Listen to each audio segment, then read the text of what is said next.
Happy Sukkot, everybody.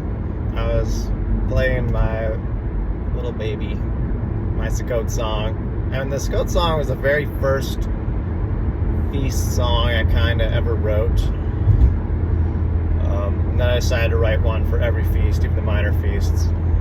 And I feel like every other song I at least attempted to record on my computer with my mic.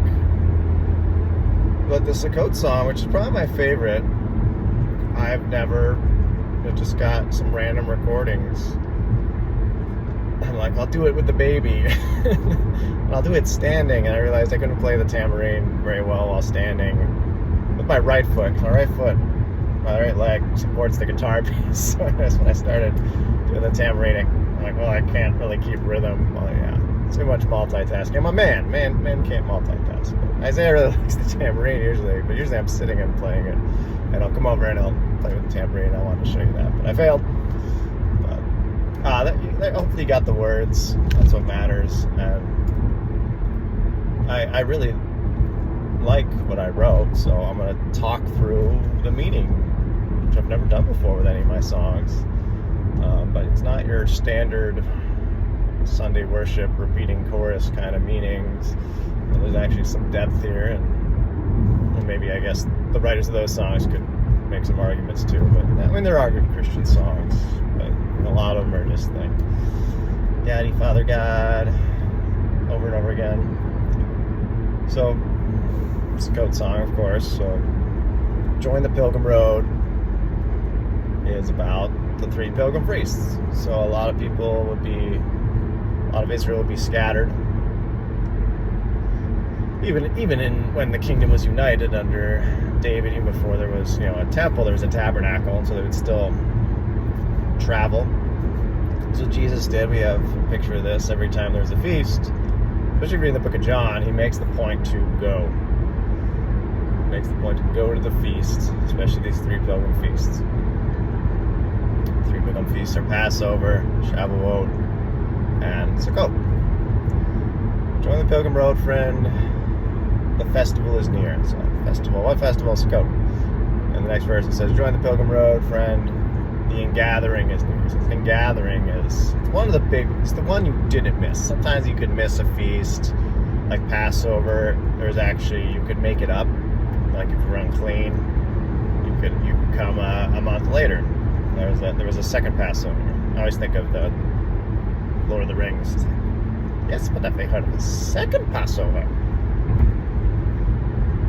So, ingathering was the big one.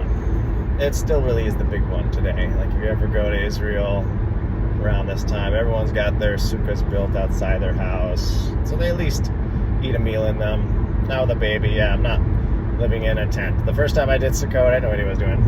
I bought a tent. It was really cold. It was really cold. And I didn't really have a house. I was going through a divorce. I met a terrible woman.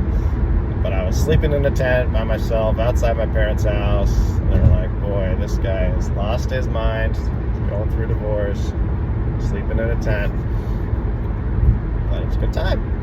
So I miss doing that. So even if you can put a tent in your house, it's cool. You can be our little sukkah in the video. Little Isaiah sukkah. He goes in there every once in a while. Not a big fan. So gathering, big feast. And then we get to the chorus, which is shouts of joy, shouts of praise. He tabernacled here to show us grace. And so a lot of people who are Torah observant, Christians look at them and are like, well, what about grace? It's always been about grace.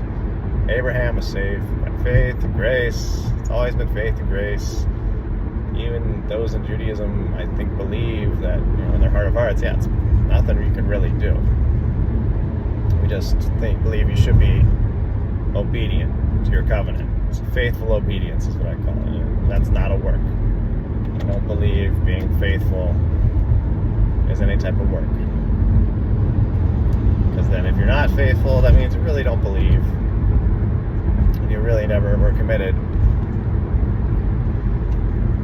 So that's a whole other segue.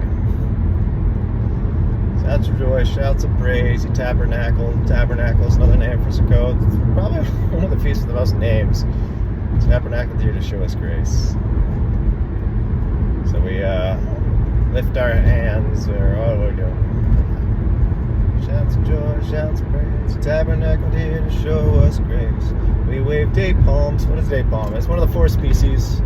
It's mentioned later in the bridge of the song. Date palms, and this is one of the big things for me, and maybe I'll save this even for a second video because it's already taking me too long to get through this. But date palms, you know, palm leaf it would look like, and we remember that Jesus, when he rode in on a donkey right before Passover, different feast, what were they waving? They were waving palm branches, and he was crying, he was sad because they misunderstood why he had come. What he was here for, what he was going to do. They expected him to be the conquering king. And I'll hit this more, but lo and behold, what is he doing for Sukkot when he comes back again? Because it's a feast he is yet to fulfill. He's coming as what they always wanted. He's coming as that conquering king, finally. So it's interesting that they wave date palms with the the lulav, they call it, with the citron and the branches of willow, and they wave them in the 4 directions of the wind. It's just too ironic. It's to be missing something that they're waving these palm branches at the wrong time. The palm branches were a sign of the Maccabees, sign of revolution. There's still some Maccabean coins that were found with the palm branches on them. Anyways, yeah, I want to hit that much later when I talk about the bridge, because I can already tell I'm not going to be able to get to that. Wave day palms, we lift our hands to embrace the light of your endless rest, I believe it goes.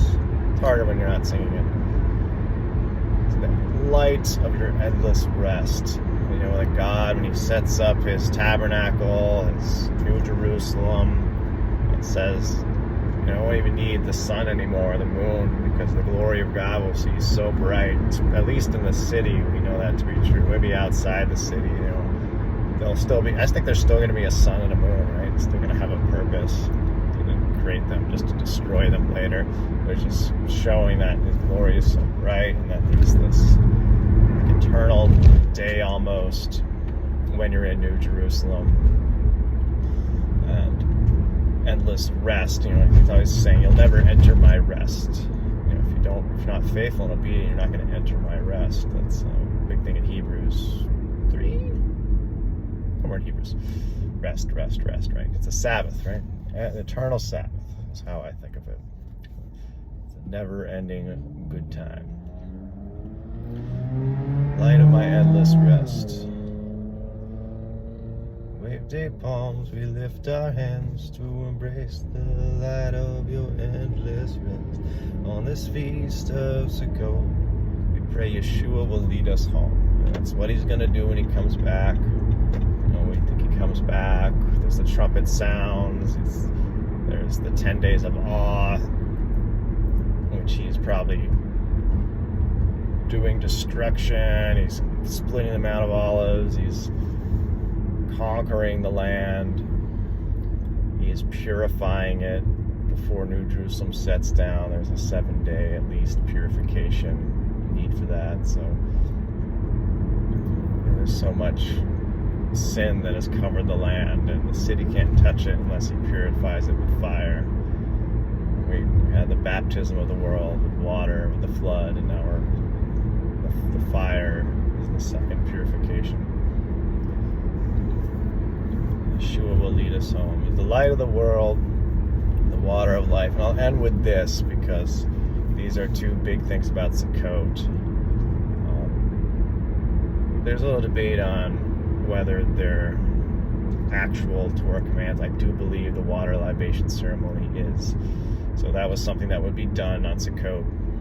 I can't remember which pool it was, Pool of Siloam, but they would take the water and they would take some wine and they would pour it on the altar to purify it. It was this big thing they would do, and everyone would come around. There'd be this trail of this priest carrying this jar of water, and everyone would be like shouting, and as he carried it to the altar. And then we also had the light of the world, because Jesus is saying these things, right around Sukkot. He's saying, "I'm the water of life."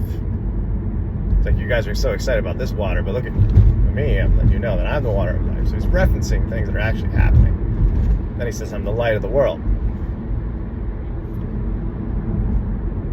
And what they would do is they'd have these huge, giant golden, and this is referenced in the song later, these golden lampstands that they're so big that the younger priests would have to climb up them, and they would use the old priestly garments as wicks on top of these giant candlesticks, so big that they were said that anywhere in the city you could see them. So we have this idea of a city on a hill, which Mount Zion was. It's a city on a hill. Everyone could see from miles around, these lights. Everyone in the city could see giant golden lampstands. So Jesus is standing there again at Sukkot, being like, yeah, this is cool, but they're all a picture of me. I'm the light of the world. I'm the water of life. We think about Jesus when he's at the well. He said, you'll never thirst again. So I'm the light of the world, water of life. Whoever drinks from this well will be satisfied. So always keep Jesus first. Remember his priesthood. He's continuing the priesthood in heaven. He was the high priest, the Melchizedekian priest that Adam was supposed to be, that we haven't seen anyone come close to since then. It's the one man that had to be perfect, and we needed a perfect high priest to truly atone for us. And that's far more important than his sacrifice was the only way he could do that, right? But his sacrifice, his death on the cross. What's this truck doing? His death on the cross isn't what magically saves us, right? Because there's no human sacrifice that covers sin that's not outlined in the Torah. It's the work of the high priest. And the high priest around Sukkot doing the most sacrifices he will be doing all year for any festival. This was the biggest one. And there's not sacrifices always just to cover sin. There's sacrifices for other things. Sacrifices were just a meal with the Father is how I think about it. He wants you to come. He wants you to come, pilgrimage, spend time with him, share a meal. The priest would have a portion. You would have a portion.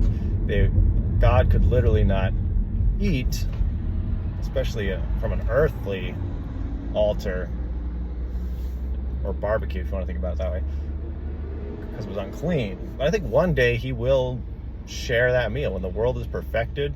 That's why it smells good to him. You're like, this weird, sweet savor to the Lord. That's odd. Why is it saying that? He just loves death and destruction. He's like, that smells good. I can't wait for when I could share that meal with you. So we'll hit this, finish this song up on another day. Hope you like the song.